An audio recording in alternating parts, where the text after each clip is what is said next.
De 500 armes de différents calibres ainsi que de munitions de guerre ont été récupérées par les forces armées opérant en Ituri. 49 miliciens ont été capturés et une centaine d'autres se sont rendus aux forces loyalistes.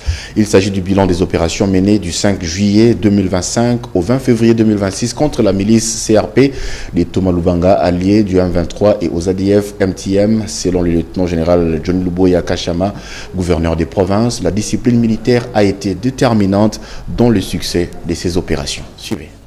De la République démocratique du Congo, la province de l'Ituri amorce un tournant décisif dans la restauration de l'autorité de l'État. Sur le terrain, les opérations militaires menées par les forces régulières de la RDC sous le commandement du lieutenant-général Luboya Kachama s'inscrivent dans une approche globale visant la paix.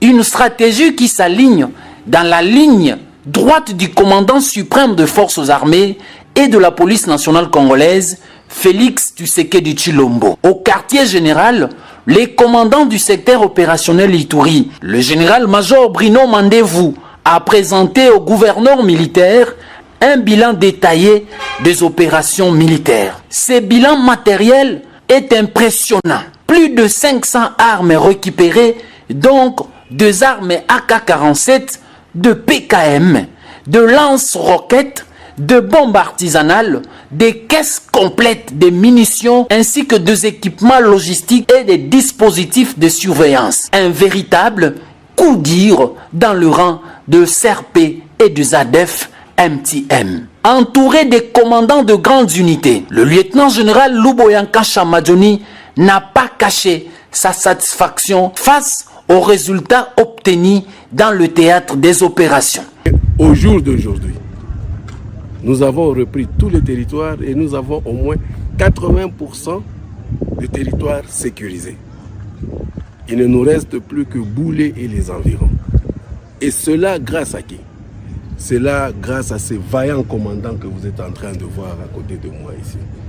À qui vraiment j'adresse mes très sincères félicitations. Non seulement à mon niveau, parce que ces félicitations sont venues du commandant suprême.